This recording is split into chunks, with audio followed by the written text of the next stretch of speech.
Cyber alert के प्रायोजक हैं केंद्रीय गृह मंत्रालय का Indian cyber crime coordination centre I4C। Cyber अपराधियों का मत लो tension, stop, think and then take action. और केंद्रीय इलेक्ट्रॉनिकी और सूचना प्रौद्योगिकी मंत्रालय, सतर्क रहें, साइबर सुरक्षित रहें। इस बार होगी बात SOPs की, यानी गृह मंत्रालय के द्वारा दिए गए स्टैंडर्ड ऑपरेटिंग प्रोसीजर्स की, जिनका पालन करके ये उम्मीद की जा रही है कि हम ज्यादा से ज्यादा लोगों का पैसा बचा पाएंगे। सबसे हमारा प्राइम मोटिव है पैसे को रोकना, सामान की डिलीवरी को रोकना होता है। इन्वेस्टिगेशन ऑफिसर को लगता है कि इस पैसे की आवश्यकता नहीं है मुझे इन्वेस्टिगेशंस में, अगर उसके मल्टीपल क्लेमेंट्स नहीं है और पैसा एक विक्टिम का है तो उसको दिया जा सकता है। ऑनलाइन एक मॉड्यूल बनाया, मनी रेस्टोरेशन मॉड्यूल जिसको बोलते हैं, उस पे कोई भी विक्टिम जो है जिसका पैसा होल्ड है वो जा सकता है, अपनी रिक्वेस्ट रेज कर सकता है। नमस्कार, आप देख रहे हैं साइबर अलर्ट और आपके साथ मैं हूं ममता चोपड़ा, और मेरे साथ साथ इस कार्यक्रम से जुड़ गए हैं एक और किरदार, और ये है साइबर बडी। मिलिए साइबर बडी से। हेलो एवरीवन, मैं हूँ साइबर बडी। जी, तो ये साइबर बडी हमें बताएगा काम की बात। और जानते हो साइबर बडी, साइबर फ्रॉड के मामले तो बढ़ ही रहे हैं, है ना? तो इनसे निपटने के उपाय वो भी तेज हो रहे हैं। दरअसल इन साइबर अपराधियों को क्या चाहिए पता है तुम्हें? पैसा। जी हाँ, पैसा। और जहाँ बात पैसे की हो तो कई सवाल भी उठते हैं कि क्यों नहीं फ्रॉड की शिकायत से लेकर बैंकिंग व्यवस्था के एक्शन को ऐसा बना दिया जाता कि पैसा सिस्टम से बाहर ही ना जा सके, कि हम वित्तीय नुकसान को कम कर सके। बडी, तुम भी सोचते हो ये बात? हाँ, बिल्कुल। जी, ये भी सोचते हैं यही बात। गृह मंत्रालय ले आया है स्टैंडर्ड ऑपरेटिंग प्रोसीजर्स, यानी कोई फ्रॉड होने की दिशा में पीड़ित, पुलिस और बैंक्स क्या प्रोसीजर फॉलो करें कि वक्त बर्बाद ना हो और त्वरित एक्शन लिया जा सके। और बड़ा सवाल कि बैंक खाता फ्रीज हो जाए तो डीफ्रीज कैसे हो, अपना पैसा वापस कैसे पाएं। तो ध्यान से देखें ये एपिसोड, ताकि आप अपने साथ साथ दूसरों की भी मदद कर सकें।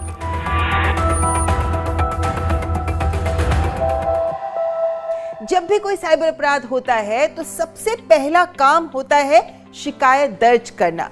वैसे ये साइबर बडी भी जानता है कि शिकायत कैसे करते हैं। क्यों बडी, जानते हो ना कंप्लेंट कैसे करते हैं? बिल्कुल, 1930 पर कॉल करें। साइबर क्राइम पोर्टल पर या साइबर पुलिस स्टेशन जाकर भी शिकायत कर सकते हैं।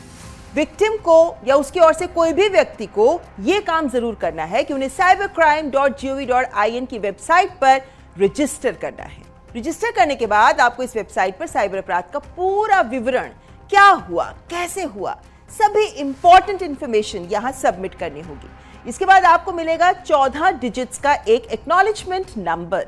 ये शिकायत तुरंत state nodal officer, district nodal officer और संबंधित पुलिस स्टेशन तक इस पोर्टल के माध्यम से पहुंच जाती है, और ये ऑटोमेटेड सिस्टम है जो काम करता है। संबंधित पुलिस अधिकारी ये देखता है कि क्या ये साइबर वित्तीय धोखाधड़ी का ही मामला है, और फिर तत्काल शिकायत को CFC FRMS में भेज दिया जाता है। ये आपको बता दें कि ये CFC FRMS यानी citizen financial cyber fraud reporting and management system एक इंटीग्रेटेड प्लेटफॉर्म है जो गृह मंत्रालय के अंतर्गत Indian cyber crime coordination centre यानी I4C ही चलाता है। इस प्लेटफॉर्म से सभी संबंधित बैंक्स या फाइनेंशियल इंस्टीट्यूशंस को पैसा होल्ड करने के लिए इलेक्ट्रॉनिक नोटिस भेजा जाता है, और ये प्रक्रिया तब तक चलती रहती है जब तक पूरा मनी ट्रेल स्थापित ना हो जाए, यानी एक खाते से 10 से 20 से 50 से 100 खातों में जहां तक मनी ट्रेल जा रहा है उसे फॉलो किया जाता है। यहां बैंक की क्या जिम्मेदारी है? बैंक पैसा होल्ड कर CFC FRMS पर अपडेट करता है, संबंधित खाते की KYC की जानकारी, इसे जुड़े हुए कितने और खाते हैं आदि सारी जानकारी एक सप्ताह के भीतर ही उन्हें इस पोर्टल पर अपलोड करनी होती है। शिकायतकर्ता को SMS या फिर ईमेल के माध्यम से सूचित भी किया जाता है कि पैसा कैसे रिलीज होगा। इस प्रक्रिया का एक वेब लिंक भी दिया जाता है। इसी तरह आप राष्ट्रीय साइबर अपराध हेल्पलाइन 1930 पर भी शिकायत दर्ज कर सकते हैं, और ये हेल्पलाइन भी केंद्र के द्वारा नहीं बल्कि स्थानीय स्तर पर राज्यों के द्वारा ऑपरेट की जाती है, और इसीलिए कई राज्यों में ये बहुत बेहतर काम करती है, और कहीं से लोगों की शिकायतें भी आती हैं कि नंबर नहीं लगता। इस पर भी गौर किया जा रहा है। खैर, साइबर हेल्पलाइन से आपको 14 अंकों का एक्नॉलेजमेंट नंबर मिलता है, जिसका उपयोग करते हुए फिर cybercrime.gov.in पोर्टल पर जाकर ही आपको अपनी शिकायत जरूर दर्ज करानी होती है। वैसे क्या आप जानते हैं कि आप अपनी शिकायत सीधे अपने बैंक को भी रिपोर्ट कर सकते हैं? बैंक मना नहीं कर सकता। यहाँ बैंक अधिकारी की जिम्मेदारी है कि आपकी ओर से वो साइबर क्राइम पोर्टल पर शिकायत दर्ज करता है और फिर वही प्रोसेस फॉलो की जाती है। और हाँ, आप अपने क्षेत्र की साइबर पुलिस थाने में भी शिकायत कर सकते हैं। पुलिस अधिकारी आपकी शिकायत को फिर इसी पोर्टल पर दर्ज कर देता है। ये पोर्टल इंपॉर्टेंट है, यहीं से आगे सारा काम होता है। वैसे यहाँ ध्यान दें कि केवल उन्हीं शिकायतों में पैसा होल्ड किया जाता है या फिर आपको पैसा वापस मिल पाता है जो या तो इस पोर्टल पर या 1930 पर या फिर साइबर पुलिस स्टेशन में ही दर्ज हो, जहां से दरअसल वो सभी CFC FRMS पोर्टल तक पहुंच जाती हैं। और इसीलिए हम आपको कहते हैं कि तुरंत इन्हीं माध्यमों पर शिकायत अवश्य दर्ज करें। अगला सवाल आता है कि शिकायत के बाद बैंक क्या करते हैं? ये सवाल सबके जहन में रहता है। दरअसल जब CFC FRMS बैंकों को संदिग्ध लेन देन की सूचना देता है, उसके बाद अगर आपका पैसा किसी भी खाते में है तब बैंक रिपोर्ट की गई राशि को होल्ड करें, CFC FRMS पर उसे अपडेट करें। यही प्रोसीजर है। और हाँ, यदि कोई खाता बार बार रिपोर्ट किया जाता है कि इस खाते में पैसा जा रहा है जो फ्रॉड का पैसा है, तो फिर बैंक इस खाते के सभी डिजिटल बैंकिंग सेवाएं जैसे RTGS, NEFT, UPI, ATM card use करना आदि इन्हें सस्पेंड कर सकते हैं या फिर खाते को सीज भी कर सकते हैं। लेकिन आपने यदि शिकायत करने में देर कर दी और अपराधी ATM, क्रिप्टो या अन्य माध्यम से पैसा निकाल चुके हैं, तो फिर बैंक ATM, वॉलेट या ट्रांजैक्शन से आइडेंटिटी एस्टेब्लिश करके उसे भी पोर्टल पर अपलोड करते हैं। कई बार आपका पैसा ई-कॉमर्स प्लेटफॉर्म्स पर शॉपिंग के लिए यूज किया जाता है। अगर ऐसे केसेस में डिलीवरी नहीं हुई है सामान की, तो ऑर्डर रद्द कर दिया जाता है और राशि होल्ड कर दी जाती है। लेकिन अगर डिलीवरी हो चुकी है तो फिर ऑर्डर, उसकी डिलीवरी का एड्रेस क्या है, इसे पोर्टल पर अपलोड किया जाता है। लेकिन अमूमन ये फेक पते होते हैं जिनका ये साइबर अपराधी यूज करते हैं।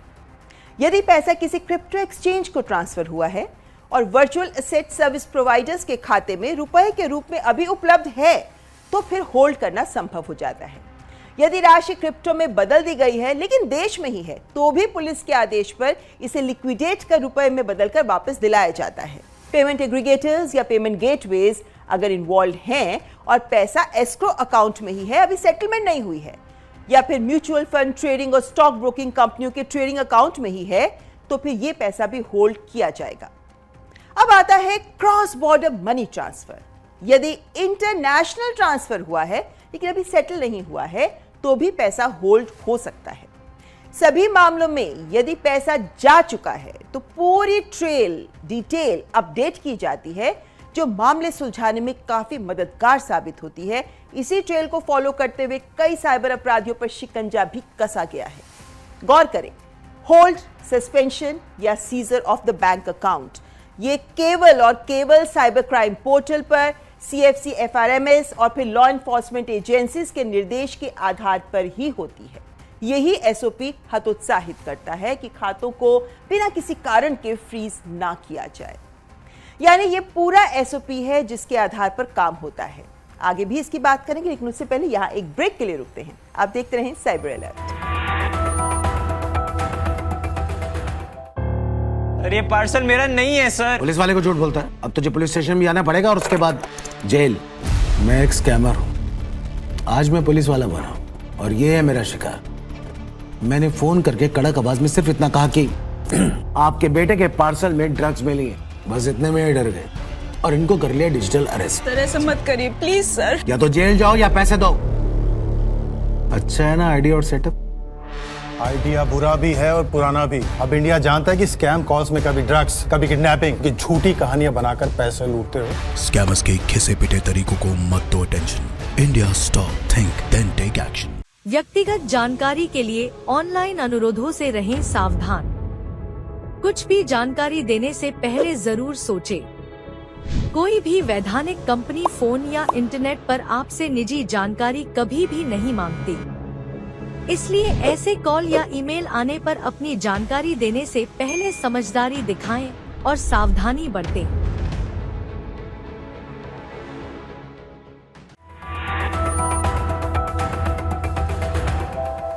ब्रेक के बाद आपका स्वागत। आप देख रहे हैं साइबर अलर्ट, जिसमें हम बात कर रहे हैं स्टैंडर्ड ऑपरेटिंग प्रोसीजर्स की, जिन्हें होम मिनिस्ट्री ने इसी साल के शुरू में रिलीज किया है। और इसकी खासियत ये भी है कि इसमें टाइम बाउंड तरीके से ही सब कुछ करना है, यानी चाहे पैसा होल्ड करना हो, डिजिटल सेवाओं का निलंबन हो, अकाउंट सीज करना हो, सभी शिकायतों का निपटारा समयबद्ध रूप से किया जाएगा। नेशनल क्राइम पोर्टल पर एक ऑनलाइन ग्रीवेंस रिड्रेसल मॉड्यूल भी संचालित किया जाएगा। स्टेट और डिस्ट्रिक्ट लेवल्स पर डीआईजी से लेकर एसपी रैंक के ग्रीवेंस रिड्रेसल ऑफिसर्स भी नॉमिनेट किए जाएंगे। सभी बैंक और वित्तीय संस्थान केंद्र, राज्य से लेकर ब्रांच लेवल तक ग्रीवेंस रिड्रेसल ऑफिसर्स को नियुक्त करेंगे, जो आपकी शिकायतों पर काम करेंगे। अब बात आती है कि अगर आपके खाते में पैसे को होल्ड कर दिया गया है तो फिर क्या करें। पहला कदम, आप अपने बैंक से कांटेक्ट करें। बैंक आरबीआई के निर्देशानुसार ही काम करेगा। यदि बैंक अपनी शुरुआती जांच में यह पाता है कि लेन देन बिना धोखाधड़ी की मंशा के है, यानी आपकी कोई गलती नहीं है, तो फिर वो शिकायत को अधिकतम 7 दिनों के भीतर CFC FRMS के ग्रीवेंस रिड्रेसल मॉड्यूल पोर्टल पर ही अपलोड करेगा। फिर आती है दूसरी बात, यानी पुलिस जांच। SHO जांच यानी इन्वेस्टिगेटिंग ऑफिसर IO को सौंप देगा। फिर आता है तीसरा कदम, जांच के बाद होता है एक्शन। अगर इन्वेस्टिगेटिंग ऑफिसर यानी IO सेटिस्फाइड है तो फिर 15 कैलेंडर डेज में ही बैंक को आपके खाते से होल्ड हटाने का ऑर्डर दिया जाता है। बैंक होल्ड हटाकर पोर्टल पर अपडेट भी करता है ये जानकारी। लेकिन अगर IO संतुष्ट नहीं है, यानी उसको शक है कि ये खाता और इसका पैसा साइबर फ्रॉड मनी है, तो फिर वो कारण दर्ज करते हुए 15 कैलेंडर डेज के भीतर ही अपना निर्णय पोर्टल पर अपलोड करता है, जिसकी सूचना भी अकाउंट होल्डर को SMS या फिर ईमेल के माध्यम से दी जाती है।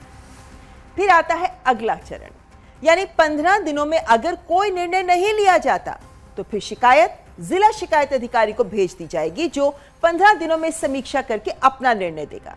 निर्णय के अनुसार ही IO फिर कार्रवाई करेगा। लेकिन आपके भी अधिकार हैं। अगर आप अकाउंट होल्डर IO के निर्णय से सेटिस्फाइड नहीं है तो फिर 15 दिनों के भीतर बैंक ब्रांच के माध्यम से आप रिव्यू रिक्वेस्ट दायर कर सकते हैं। यहां 90 दिन का नियम जानना बहुत जरूरी है, यानी शिकायत करने के 90 दिनों में ही अगर होल्ड को लेकर कोई भी वैध आदेश नहीं आता तो फिर बैंक 15 दिन पहले लॉ एनफोर्समेंट एजेंसी को सूचित करेगा। कोई आपत्ति ना होने पर फिर होल्ड को हटाया जा सकता है और IO आवश्यकता होने पर और अधिक 90 दिन का अतिरिक्त समय भी मांग सकता है। तो इस शुरुआत के 90 days they are very important. वैसे अगर खाता सीज कर दिया गया है या फिर डिजिटल बैंकिंग सेवाएं आपको खाते की सस्पेंडेड हैं, तो फिर आप बैंक ब्रांच में शिकायत देंगे और बैंक 7 दिनों में शिकायत को CFC FRMS ग्रीवेंस मॉड्यूल पर ही अपलोड करेगा और फिर वही IO जिसने सीज या सस्पेंशन का आदेश दिया था, उसी के द्वारा जांच की पूरी प्रक्रिया को फॉलो किया जाएगा। तो यानी आपके साइबर क्राइम पोर्टल पर शिकायत के बाद ही ये पूरा तंत्र सक्रिय होकर काम करता है। इसीलिए कहते हैं आप अपनी शिकायत अवश्य करें। यहां पर रुकेंगे एक ब्रेक के लिए, लेकिन ब्रेक के बाद करेंगे इस पूरी SOP के प्रैक्टिकल एस्पेक्ट्स पर बात। जुड़ेंगे हमारे साथ खास मेहमान। देखते रहें साइबर अलर्ट।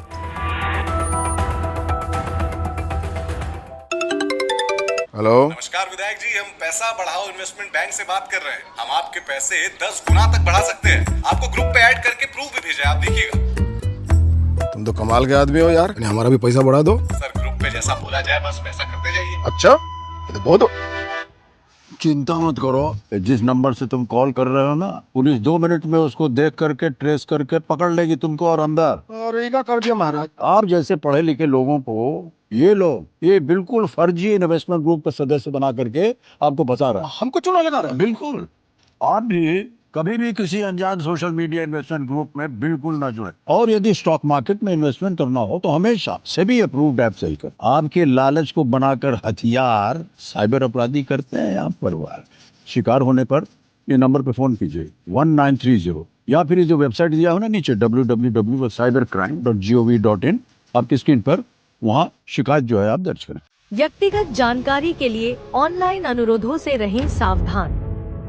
कुछ भी जानकारी देने से पहले जरूर सोचें। कोई भी वैधानिक कंपनी फोन या इंटरनेट पर आपसे निजी जानकारी कभी भी नहीं मांगती। इसलिए ऐसे कॉल या ईमेल आने पर अपनी जानकारी देने से पहले समझदारी दिखाएं और सावधानी बरतें।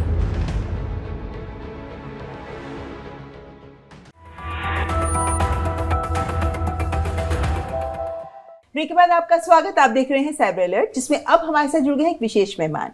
हमारे साथ है I4C से एसीपी जितेंद्र सिंह, जो लीगल डिवीजन देखते हैं और होम मिनिस्ट्री के तहत काम करते हैं। बहुत बहुत स्वागत आपका एसीपी जितेंद्र जी। आप ये जो हम एसओपी की बात कर रहे हैं इस प्रोग्राम में, उसको बनाने में आपका बहुत अहम रोल रहा है जी। इसीलिए मैं पहले सवाल ये भी समझना चाहती हूँ आपसे कि इस एसओपी की जरूरत क्यों पड़ी? अलग अलग स्टेट्स में अलग अलग विक्टिम्स हैं और उनके अकाउंट्स अलग स्टेट्स में है, विक्टिम किसी और स्टेट में है। उनको रिलीफ देने के लिए और उनका पैसा रिलीज कराने के लिए हर स्टेट में एक कॉमन स्टैंडर्ड की ज़रूरत थी, कॉमन प्रोसेस की ज़रूरत थी, क्योंकि स्टेक होल्डर्स अलग अलग स्टेक होल्डर्स हैं। इसमें बैंक्स भी हो गए, पुलिस भी अलग अलग पुलिस स्टेशंस हो गए, तो इनको आपस में कोऑर्डिनेट करना और प्रोसेस को वेट करना बहुत ज़रूरी था। तो इसको देखते हुए जब विक्टिम को रिलीफ नहीं मिल रहा था, तो झारखंड हाई कोर्ट ने एक सो मोटो पिटिशन एक्सेप्ट करके और उसके ऊपर मिनिस्ट्री ऑफ होम अफेयर्स को एक एसओपी क्रिएट करने के लिए बोला गया कि आप इस प्रोसेस के लिए एक एसओपी बनाइए, जिसमें सभी स्टेक होल्डर्स को आप शामिल कीजिए और प्रोसेस को अच्छे से बना के विक्टिम्स को रिलीफ देने के लिए उसमें एक मैकेनिज्म बनाया जाए, जिसके लिए हमने एसओपी बनाना शुरू किया। उसके बाद बहुत सारे हाई कोर्ट्स ने ऑर्डर्स किए मिनिस्ट्री ऑफ होम अफेयर्स को कि इस एसओपी को जल्द पूरा किया जाए। तो सभी स्टेक होल्डर्स के साथ कंसल्टेशन करके, जिसमें आरबीआई भी है, मिनिस्ट्री ऑफ फाइनेंस भी था, जिसमें बैंक्स सारे के थे, फाइनेंशियल इंस्टीट्यूशन थे, लॉ एनफोर्समेंट एजेंसीज थी, प्रोसिक्यूशन भी था जिसमें, और लीगल इसमें सलाहकार भी थे। सबको साथ मिलके एक प्रोसेस को बनाया गया। उस प्रोसेस के तहत जितने भी विक्टिम्स का पैसा होल्ड पे आता था, उस होल्ड प्रोसेस को कैसे वापस किया जाए विक्टिम को आसानी से, बिना कोर्ट की इंटरवेंशन के, ताकि उसको ज़्यादा तकलीफ ना हो, लंबे प्रोसेस को फॉलो ना करना पड़े।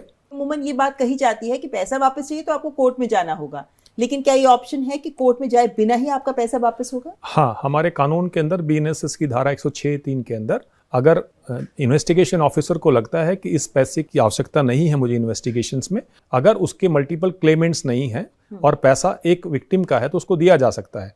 अगर एक से ज़्यादा क्लेमेंट हैं तो उस सभी क्लेमेंट के साथ वीडियो कॉन्फ्रेंसिंग के माध्यम से जुड़ के उन सब से बात की जा सकती है, और जब एनओसी क्लियरेंस मिल जाएगा तो उस पैसे को रिलीज किया जा सकता है विक्टिम को आसानी से। आपको भी ऐसी कौन सी कंप्लेंट्स एमएचए को या I4C को या साइबर क्राइम पोर्टल पर आती रही हैं जिसके आधार पर आपको लगता है बहुत से लोगों को राहत मिल पाएगी? जी, इसमें क्या होता है, साइबर क्राइम के अंदर म्यूल अकाउंट्स यूज होते हैं, मतलब किसी दूसरे आदमी का अकाउंट वो कमीशन पे देता है, रेंट पे देता है, उस अकाउंट को साइबर क्राइम में यूज किया जाता है। अब उस आदमी को भी नहीं पता होता कि मेरे अकाउंट में कितना पैसा आया है और कितना आके चला गया, क्योंकि उसका कंट्रोल उसके पास नहीं रहता है।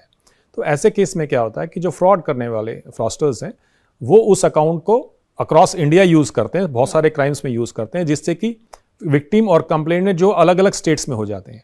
अब उनके पैसे जब होल्ड में चलते हैं एनसीआरपी मैकेनिज्म के जरिए, तो एक बैंक अकाउंट के अगेंस्ट में मल्टीपल क्लेमेंट्स जनरेट हो जाती है। तो मल्टीपल क्लेमेंट्स जब आ जाते हैं, मल्टीपल विक्टिम जब आ जाते हैं, तो उस पैसे को रिलीज करने में बहुत प्रॉब्लम होती है। अगर एक कोर्ट ऑर्डर करती है एक स्टेट की, अगर वो रिलीज करने के लिए ऑर्डर भी कर देता है, तो वो बैंक रिलीज नहीं कर पाता है, क्योंकि उस पे ऑलरेडी बहुत सारी इन्वेस्टिगेशन चल रही होती है, बहुत सारे कोर्ट इन्वेस्टिगेशन ऑफिसर्स की इस पे रिक्वेस्ट ऑलरेडी लगी होती है फ्रीज की। तो ऐसे केस में अगर ऑर्डर भी कोर्ट से आ जाता है, तो ऐसे सिनेरियो के अंदर बाकी विक्टिम्स को इग्नोर नहीं किया जा सकता, तो बैंक ऐसे केसेस में पैसा रिलीज करने में बहुत तकलीफ हो रही थी उसको। उसके लिए हमने एक प्रो राटा बेसिस पे एक इसके अंदर प्रोसेस जनरेट किया है कि एवरेज मनी कैसे उसको रिलीज किया जाएगा, एक अनुपात के तहत इसको रिलीज किया जाएगा। लेकिन ये अनुपात कैसे डिसाइड? अनुपात, इसका तरीका निकाला गया, बहुत सारे डिसीजंस हमने देखे, इंटरनेशनल जजमेंट्स भी हमने देखी, हिंदुस्तान की बहुत सारे कोर्ट्स की जजमेंट्स हमने देखी। उसके अंदर इस प्रोसेस को फॉलो किया गया था कि अगर सपोज करो 3 विक्टिम है, तीनों विक्टिम का पहला ए का पैसा आया 100 रुपये, बी का आया 500 रुपये, सी का आया 1000 रुपये, तो इस जो पैसा आया एक अकाउंट में इकट्ठा हो गया। इस पैसे में से कुछ पैसा निकल के फ्रॉस्टर्स ने आगे ट्रांसफर कर दिया, जो उसको हम होल्ड नहीं कर पाए। तो जो पैसा बचा है, एवरेज के बेसिस पे किसका कितना पैसा आया है, उस एवरेज के बेसिस पे उस पैसे को डिवाइड कर देते हैं, आपका पैसा इतना है। इस माध्यम से इसको सरल बनाया गया ताकि अक्रॉस द कंट्री इस प्रोसेस को फॉलो किया जा सके और विक्टिम्स को इजीली पैसा दिया जा सके। तो इस केस में भी विवाद हो सकता है, I am not satisfied with the order of the IO, या मैं कोर्ट के ऑर्डर से भी सेटिस्फाइड नहीं हूं, मेरे पास और क्या ऑप्शंस रहेंगे? हमने क्या करा, ऑनलाइन एक मॉड्यूल बनाया है, मनी रेस्टोरेशन मॉड्यूल जिसको बोलते हैं, ग्रीवेंस रिडक्शन मॉड्यूल। उस पे कोई भी विक्टिम जो है जिसका पैसा होल्ड पे, वो जा सकता है, अपनी रिक्वेस्ट रेज कर सकता है। रिक्वेस्ट रेज होने के बाद वो आईओ के पास जाएगी, आईओ पूरी एक्सप्लेनेशन और इन्वेस्टिगेशन उस पर करेगा। अपनी इन्वेस्टिगेशन करने के बाद अपनी रिपोर्ट सबमिट करेगा। अगर उसमें से किसी को लगता है कि मेरा पैसा रिलीज, आईओ ने जो एक्सप्लेनेशन दिया है वो जस्टिफाइड नहीं है, तो डिस्ट्रिक्ट लेवल पे ग्रीवेंस ऑफिसर को हमने अपॉइंटमेंट किया है, तो डिस्ट्रिक्ट लेवल ऑफिसर उसको देखेगा। अगर उससे भी सेटिस्फेक्शन नहीं होता है विक्टिम को, तो स्टेट लेवल ऑफिसर एक एसपी रैंक पे डेजिग्नेट किया गया है जो इसको सुनेगा। उससे भी अगर संतुष्टि नहीं मिलती है तो कोई भी विक्टिम कोर्ट जा सकता है और कानून के माध्यम से जो प्रक्रिया है हमारे कानून के अंदर, उसके माध्यम से वो रिलीज करा सकता है। जी, तो क्या ये जो हम ग्रीवेंस मॉड्यूल कह रहे हैं पोर्टल पर काम कर रहा है, क्या ये तंत्र अभी काम कर रहा है या ये एसओपी में हमने प्रोसेस दिया है, सभी डीजीपी स्टेट्स को हमने ये साहिबान को कॉपी भेजी है और ये मैकेनिज्म उन्होंने नोटिफिकेशन का वो काम चालू हो गया है। ओके। जिससे कि ऑनलाइन आप कहीं से भी बैठ के अपनी रिक्वेस्ट को रेज कर सकते हैं। आप क्योंकि बहुत सारे केसेस आप देख चुके हैं, स्टडी कर चुके हैं बहुत कुछ, एक सिंपल तरीके से समझाएं कि अगर मेरे साथ फ्रॉड हो गया है जी, मैंने बैंक को कंप्लेंट कर दी है या मेरी कंप्लेंट पोर्टल पर जा चुकी है, मेरे पास एक्नॉलेजमेंट नंबर आ चुका है, अब इसके बाद बैंकों की कार्यवाही आगे बढ़ रही है, पैसा, मेरी किस्मत अच्छी है कि मेरा पैसा कहीं किसी अकाउंट पे फ्रीज भी हो गया है, मुझे इस पूरी प्रोसेस में खुद क्या ध्यान रखना चाहिए ताकि मैं एक विक्टिम के तौर पर अपने पैसे को वापस पा सकूं? देखिए, सबसे पहले क्या है कि जैसे ही पैसा कोई आपका होल्ड पे आएगा, आप पैसा होल्ड पे आपको मैसेज भी मिलेगा और मेल भी मिलेगा, वो दोनों चीज आपको संभाल के रखनी है। जब आपके पास ये पूरा रिकॉर्ड हो जाएगा कि मेरा इतना पैसा होल्ड पे आ चुका है, तो आप कंसर्न पुलिस स्टेशन पे जाएं या अपने बैंक के पास जाएं और वहां से रिक्वेस्ट रेज कर दीजिए। आप रिक्वेस्ट रेज करने के साथ आप जो इन्वेस्टिगेशन ऑफिसर हैं, आप उससे मालूम कीजिए कि मेरे जो बैंक अकाउंट्स जिसमें पैसा होल्ड पे है उसमें कितनी कंप्लेंट और है। कोई भी रिक्वेस्ट रेज करने से पहले उसको जरूर मालूम होना चाहिए कि मेरे जो अकाउंट है जिसमें पैसा होल्ड पे है उसमें कितनी कंप्लेंट और है। तो क्या आईओ ये बताने को बाध्य है? बिल्कुल बाध्य है, आईओ बिल्कुल बाध्य है। उसके पास इस चीज का मैकेनिज्म है, वो अपने पोर्टल पे जाके एनसीआरपी देख के बता सकता है कि कितनी कंप्लेंट और है। उसके बाद वो अपनी रिक्वेस्ट फाइल कर सकता है, बैंक के पास जाएगा, बैंक उसी की रिक्वेस्ट रेज करेगा मनी ट्रांसफर मॉड्यूल पे। 1 हफ्ते के अंदर उसको रेज करना होता है। 15 दिन में आईओ को रिपोर्ट सबमिट करनी होती है, ऑर्डर इशू करना होता है। अगर 15 दिन में नहीं करता है आईओ तो ऑटोमेटिकली 15वें दिन डिस्ट्रिक्ट ग्रीवेंस ऑफिसर के पास रिक्वेस्ट चली जाएगी और उसके ऑर्डर्स फिर डिस्ट्रिक्ट ग्रीवेंस ऑफिसर रेज करेगा। इतने सारे मामले आ रहे हैं साइबर फ्रॉड के, एसीपी साहब, ये जो टाइमलाइंस दी गई हैं इनको सस्टेन कर पाएंगे क्या? बिल्कुल सस्टेन करना पड़ेगा। कंप्लेंट बहुत ज्यादा है, हमें इसमें बहुत मेहनत करनी पड़ेगी। हमने इसकी ट्रेनिंग्स के लिए भी प्रोविजन किया है, बैंक्स को अलग से ट्रेन किया जाएगा। लॉ एनफोर्समेंट का प्रोसेस ऑलरेडी चालू हो चुका है। हम लोग इसमें वीसी के जरिए हर स्टेट और डिस्ट्रिक्ट तक पहुंच रहे हैं और इसको समझाने की पूरी प्रक्रिया जारी है। अच्छा, बहुत से ऐसे कंप्लेंट्स आती हैं, खासकर बिजनेसमैन की कंप्लेंट आती है कि भाई हमारे पास पैसा आया और हमारा अकाउंट फ्रीज हो गया, जबकि हमारी इसमें कोई गलती नहीं है। जो पैसा आया वो साइबर फ्रॉड का पैसा पता चला कि खासकर यूपीआई के माध्यम से जो हो रहा है। इस सिनेरियो में क्या ये एसओपी को रिलीफ दे रहा है? बिल्कुल रिलीफ देगा। देखिए, इसमें सारा प्रोसेस लेट डाउन किया कि जिसके एस्क्रो अकाउंट और पूल अकाउंट्स है मर्चेंट्स के, हमने प्रोसेस बनाया है कि इसमें केवल आप पैसा होल्ड पे रखिए उसको। और पैसा होल्ड, क्योंकि हमारा काम है प्रिवेंशन करना, सबसे पैसे को रोक नहीं पाएंगे। अगर पैसा चला गया तो फिर कोई वो नहीं होगा उसका। अगर पैसा रुक जाता है तो उसको हम डिसाइड कर सकते हैं कि वो मर्चेंट का है या विक्टिम का पैसा है। वो एक बात का प्रोसेस है, बट रोकना बहुत जरूरी होता है, क्योंकि अगर हम नहीं रोकेंगे तो जो मर्चेंट जो सामान बेच रहा है या उस पैसे जो क्राइम प्रोसीड्स उसको मिला है, जो फ्रॉड का पैसा उसके पास आया है, उससे उसने सामान दिया है, वो सामान अगर डिलीवर हो जाता है तो फिर वो मैकेनिज्म कंप्लीट हो जाता है, फिर वो सामान भी वापस नहीं हो सकता। पहले हम पैसे को होल्ड पे रखते हैं, उसके बाद इन्वेस्टिगेशन डिसाइड करती है कि पैसा लेजिटिमेट पैसा है, आप इंटेंशन आपकी खराब नहीं है, आप किसी फ्रॉड से तो नहीं मिले में, तो उसके बाद अब इन्वेस्टिगेशन कंप्लीट हो जाती है, हम पैसे को रिलीज करते हैं, अकाउंट अनफ्रीज कर दिया जाता है। ये प्रोसेस है और प्रोसेस एसओपी में क्लियरली डिफाइन किया गया है। ये पूरी जो एसओपी है इसकी शुरुआत है कि आप शिकायत दर्ज करें, और इसके लिए कहा जाता है, बहुत से लोग शिकायत करते हैं कि 1930 बहुत सारे राज्यों में, शहरों में मिलता ही नहीं है, यहाँ पर रिपोर्ट नहीं हो पाती। देखिए, हमारे पास मैकेनिज्म एक से ज्यादा मैकेनिज्म है। आप पोर्टल पे जाके कंप्लेंट कर सकते हैं, आप कॉल सेंटर पे कॉल कर सकते हैं, नियरेस्ट साइबर पुलिस स्टेशन पे जाके अपना कंप्लेंट रिकॉर्ड कर सकते हैं, बैंक के हेल्प डेस्क पे जाके रिकॉर्ड कर सकते हैं, मोबाइल एप्लीकेशन डाउनलोड करके आप कंप्लेंट लॉन्च कर सकते हैं। आपके पास 5 मैकेनिज्म है और इमीडिएटली आपको लग रहा है कि कोई रिस्पॉन्ड नहीं कर रहा तो आप नियरेस्ट पुलिस स्टेशन जरूर पहुंचे। वहां पे जो भी आदमी बैठा उसको हिदायत दी गई है कि कंप्लेंट्स लॉन्च करेगा। रहा समय की बात, समय के लिए हमने अलग से AI बेस्ड टूल हम डेवलप कर रहे हैं जिससे कि कंप्लेंट का मैकेनिज्म में जो समय जाता है वो कम हो जाए। स्पीच रिकॉर्डिंग और रिकॉर्डिंग से उनको ऑटोमेटिकली कन्वर्ट करेगा और प्री डिफाइंड कुछ सेट्स हैं हमारे पास वर्ड्स के, उनको ऑलरेडी हम प्री डिफाइन करके रखेंगे जिससे कि कंप्लेनेंट को दिक्कत ना हो, समय कम लगे उसके अंदर। हमने पैसा रोकने के लिए ऑलरेडी APIs जनरेट कर दी है, इंटीग्रेशन कर दिया हमारे पोर्टल के साथ बहुत सारे बैंकों का। वो भी एक मैनुअल प्रोसेस भी हमने कम कर दिया है जिससे कि वो मैनुअल प्रोसेस ज़्यादा ना पड़े। बड़े बैंक्स को हमने ऑलरेडी इंटीग्रेट कर चुके हैं और बहुत स्पीड बढ़ चुकी है। एक बड़ा कॉल सेंटर भी हम जनरेट कर रहे हैं, स्टेट्स को भी हम फैसिलिटेट कर रहे हैं ताकि उनकी लाइंस बढ़ सके, उनकी कंप्लेंट अटेंड करने की कैपेसिटी बढ़ सके। उनको ट्रेनिंग दी जा रही है बाकायदा कि आपको कैसे अटेंड करना, क्या क्या चीज़ें पहले लेनी जिससे कि पैसा रुक सके। रोज की 1 लाख से ऊपर कॉल्स जनरेट हो रही हैं। तो स्टेट्स में आप अंदाजा लगा सकते हैं कि पूरा प्रेशर रहता है स्टेट्स के ऊपर कि जो आदमी कॉल सेंटर में बैठा है उसको डील करना है। भारत के लिए कहा जाता है कि जैसे I4C जब बना था तब भी बात हुई कि ऐसे व्यवस्था, ऐसा मैकेनिज्म दुनिया में नहीं है। नहीं है। अभी भी क्या आपको ये बात को गर्व होता है, फख्र होता है? हमें फख्र होता है कि ऐसे मैकेनिज्म, एक तो US के अंदर मैकेनिज्म है, एक हमारा मैकेनिज्म है जिसके माध्यम से इतने बैंक्स इंटीग्रेशन हमने किया है, इतने लार्ज लेवल पे, सेंट्रल लेवल पर प्लेटफॉर्म बनाया गया है जिसमें स्टेक होल्डर्स, हजारों स्टेक होल्डर्स हैं, 20,000 से ऊपर जो हमारे लॉ एनफोर्समेंट एजेंसी जुड़ी हुई है, बाकी स्टेक होल्डर्स जुड़े हुए हैं, विक्टिम जुड़े हुए हैं। देश को बहुत उम्मीदें हैं कि सरकार जल्द से जल्द ऐसी व्यवस्थाएं बना ले, चाहे वो बैंकों से जुड़ी हो, चाहे शिकायत से जुड़ी हो, और ये SOPs आई एम श्योर बहुत हेल्प करेंगी कि आम लोगों को राहत ज्यादा मिल सके। बिल्कुल। कार्यक्रम के अंत में लोगों से आप क्या कहना चाहेंगे, योर मैसेज? जैसे हमारे PM साहब ने मैसेज दिया है, रुको, सोचो और एक्शन लो, उस पर जरूर फॉलो करें। खासकर सीनियर सिटीजन्स को मैसेज देना चाहता हूँ, डिजिटल अरेस्ट के बहुत केसेस बढ़ रहे हैं। आप कृपया ऐसी कॉल्स को ना उठाएं जिसको आप नहीं जानते हैं, पहले वेरीफाई कर लें, उसके बाद किसी कॉल्स को अटेंड करें। अगर किसी वजह से आपके साथ कुछ हो रहा है तो आपको घबराने की बिल्कुल भी आवश्यकता नहीं है। आप फोन काट के इमीडिएटली कंसर्न पुलिस स्टेशन को कॉल कर दीजिए। रही पैसे होल्ड की बात, रिलीज की बात, हमने SOP क्रिएट कर दिया, हमारी कुछ कोर्ट्स ने इसको नोटिफाई भी कर दिया है। बहुत बेहतरीन काम हुआ है, लेकिन उम्मीद करते हैं कि अभी जमीन पर अपना प्रभाव दिखाए और लोगों को जरूर इससे राहत मिल सके। बहुत बहुत धन्यवाद आपका हमारे साथ जुड़ने के लिए। Thank you so much.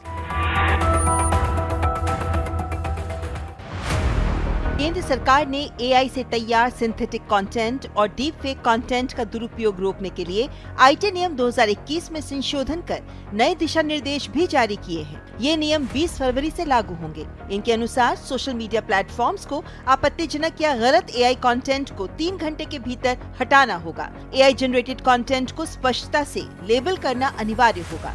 Users को भी कंटेंट अपलोड करने पर यह बताना होगा कि वो AI की मदद से बनाया गया या बदला गया है। प्लेटफॉर्म्स को ऐसे कंटेंट में मेटा डेटा या यूनिक आइडेंटिफायर्स जोड़ने होंगे ताकि ये पता लगाया जा सके कि कंटेंट कहां बना, किस सिस्टम से बना और कहां से फैला।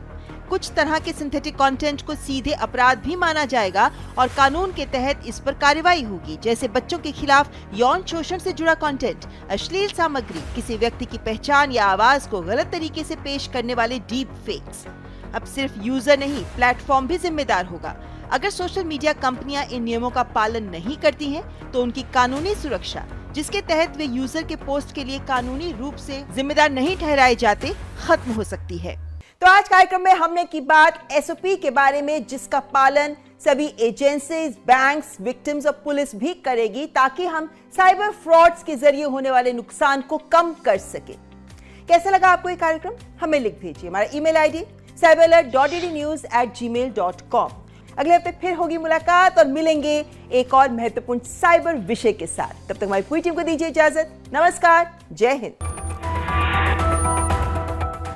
साइबर अलर्ट के प्रायोजक थे केंद्रीय गृह मंत्रालय का Indian cyber crime coordination centre I4C। Cyber अपराधियों का मत लो tension, stop, think and then take action. और केंद्रीय इलेक्ट्रॉनिकी और सूचना प्रौद्योगिकी मंत्रालय। सतर्क रहें, साइबर सुरक्षित रहें।